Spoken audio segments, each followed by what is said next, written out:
Hi there, friends. Welcome or welcome back. Today we'll be continuing on with reading Star Guardians lore. This short story is Twin Stars by Cat Cherish. As before, I'll link the official Riot Games page in the bio below.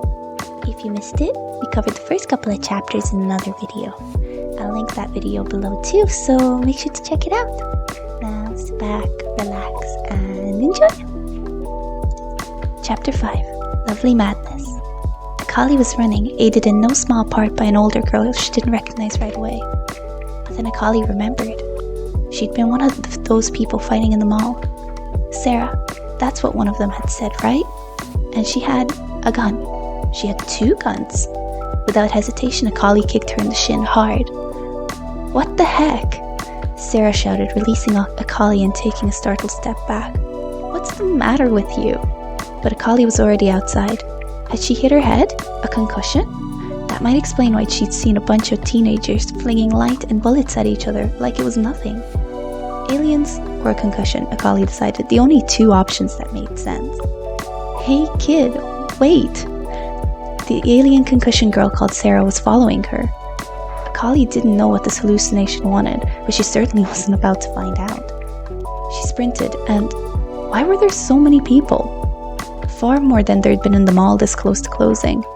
Akali skirted around them, veering left towards the center of Valorant City, away from the fleeing crowds. Akali rounded a corner and stopped. She was staring at the city's heart, what was left of it anyway. Akali heard Sarah catch up to her, but it didn't matter anymore, not when the once unbroken skyline was now fractured under the weight of falling stars.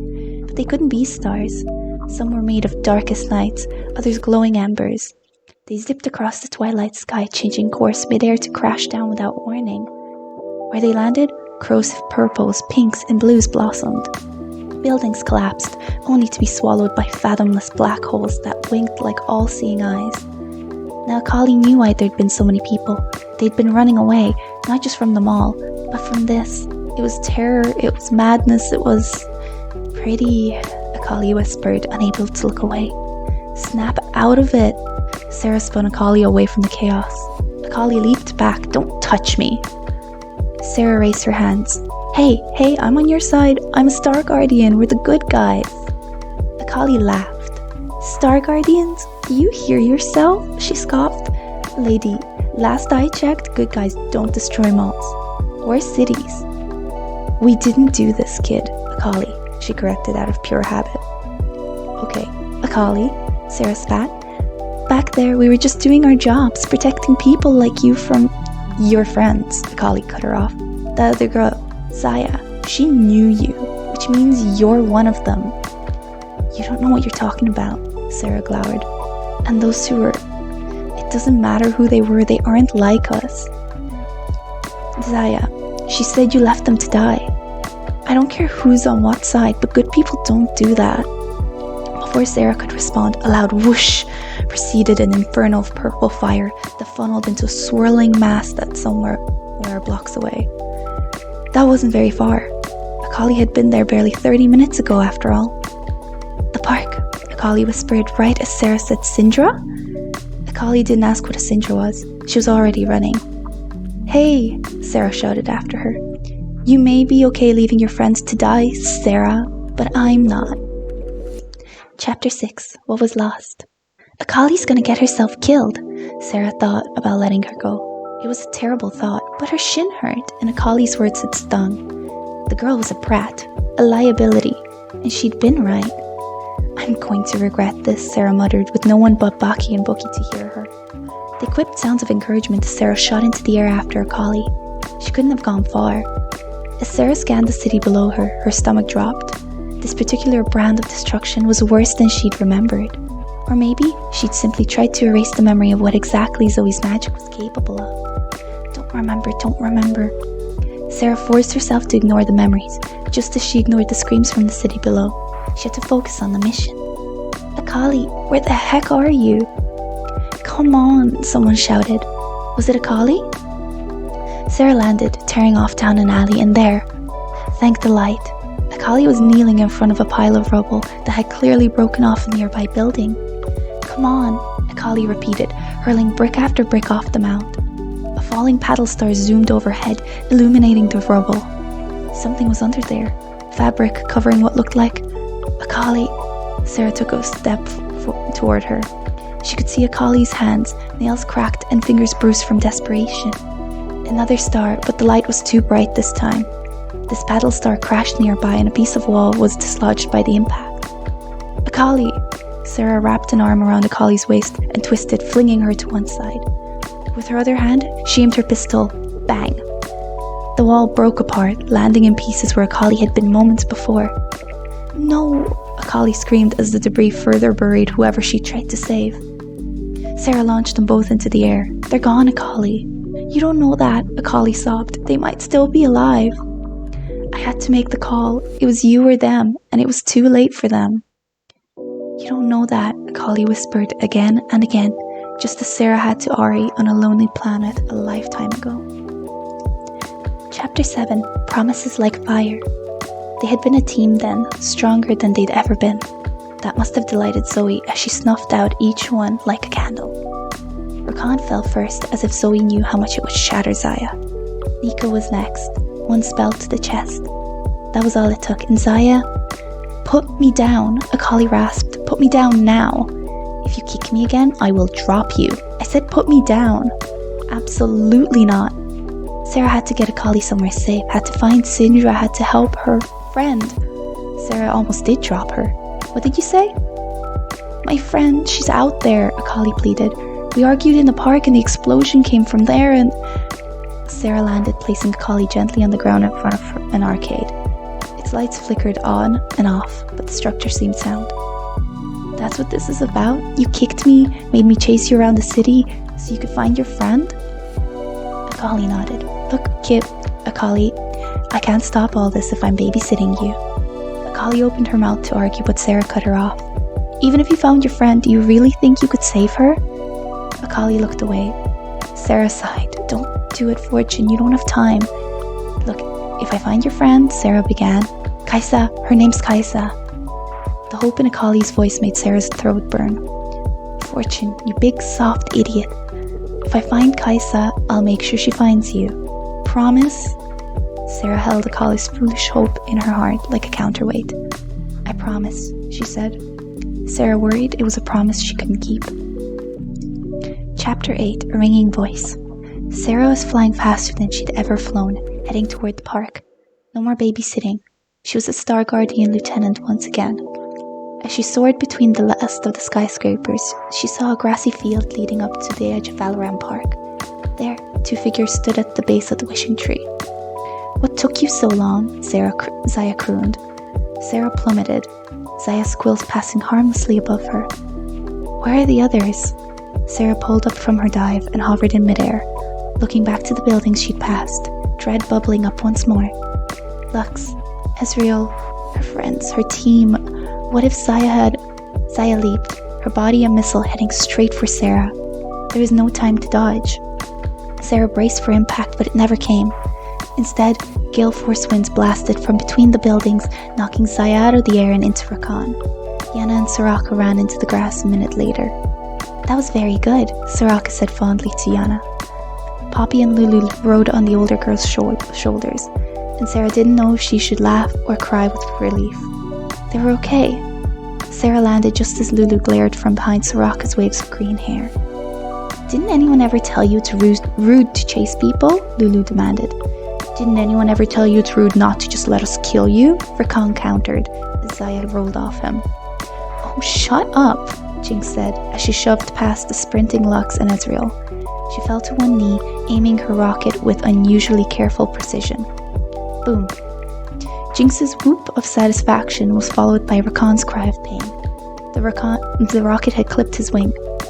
I'm sick of you shooting at us, Zaya swore, firing a quill at Jinx. Well, we're sick of you two being jerks, Ezreal retorted as Yuto burst out of his gauntlet to knock Zaya's attack off course. Nice one, Bolt Boy, Jinx gave him a rare grin. Jinx, Sarah ran to them, fighting an insane urge to hug them. Can you clear me a path? Ezreal nodded before teleporting right to Rakan. Sarah expected him to fire an arrow, or an orb, but to her utter delight, Ezreal simply tackled Rakan to the ground. Zaya raced for Rakan. "What you think, kiddies? Should we help him out?" Jinx said to her familiars. Kuro let out an almost intimidating roar in answer. Shiro, ever in contrast, gave a small, horrifying grin that matched Jinx's own. And then they were sprinting, Kuro and Shiro raining bullets on Zaya without mercy. Lux gave the barrage a wide berth as she caught up to Sarah. "That purple explosion earlier, that was Syndra and Multi?" Sarah nodded. "Can you hold them off?" she asked, watching Ezreal and Rakan roll on the ground. "What does she think we've been doing?" Poppy said, leaping off Fianna's shoulders. She ran, hammer raised to help Ezreal. "We've got this," Lux said, as another plume of purple fire scorched the sky above the park. "Go!" She ran towards the others. Sarah didn't need to be told twice. Syndra was still alive. Sarah knew she was powerful, but against some foes, power was never enough. "I'm coming, Syndra, just hold on." Sarah raced through the trees, not stopping to marvel at the paddle stars that had fallen in an eerily perfect circle, leaving the heart of the park intact.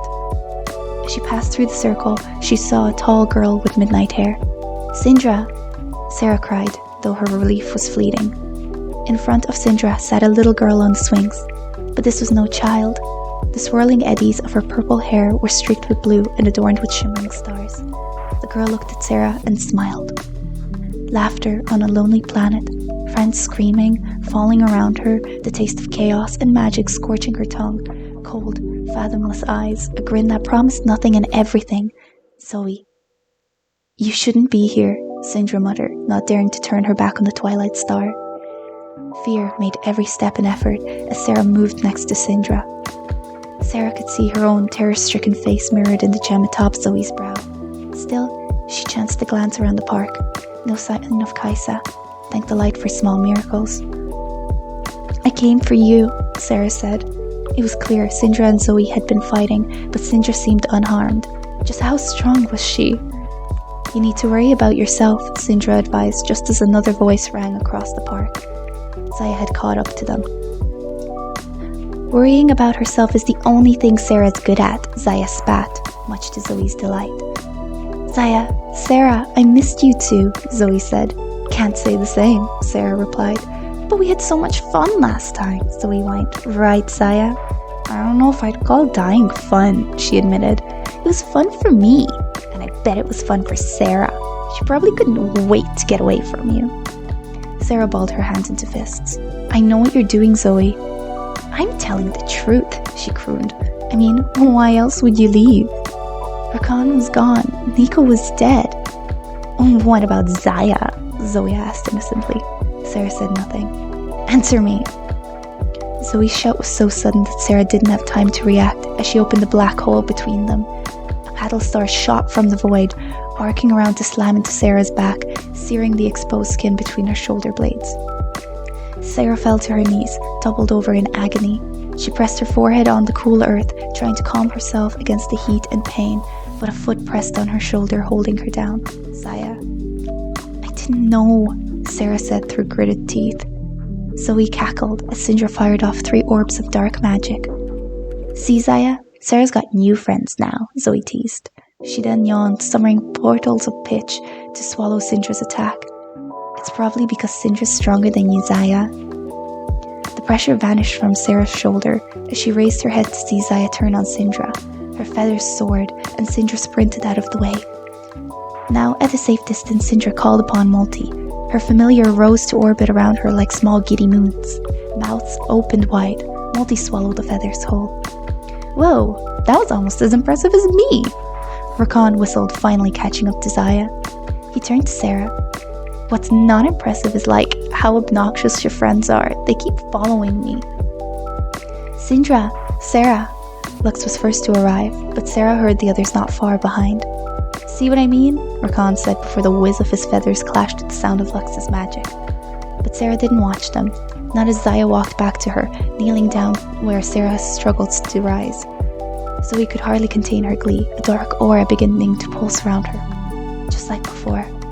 "I watched you run," Zaya said softly. Zaya grabbed Sarah's chin, forcing her to look up at her, at Zoe. She watched as grasping hands began to take shape, magic peeling off Zoe in ligaments that clawed at Zaya's wings, her head, her heart. Zaya didn't notice. I watched Ari grab you and run. I called out to you. I was alive and you left me there. The hands clasped around Zaya's throat as if to choke her, and when they moved, the wound on Sarah's back writhed in pleasure. Chaos, corruption, Zoe. No. Sarah rasped. Darkness and pain lodged between her shoulder blades and beat like a second heart, every pulse a misery. Sarah thought someone said her name, but Zoe shushed them. This is the good part, Zoe said, and the paddle stars suddenly became a torrent, a curtain cutting the others off from Zaya and Sarah. You know what it feels like to die? Zaya asked. The grip on Sarah's chin tightened painfully. No. Sarah was crying, not from pain, but from memory. The dark fire beneath Sarah's skin became tendrils, wrapping around her guilt, her fear, crushing all that she was. Dying was nothing.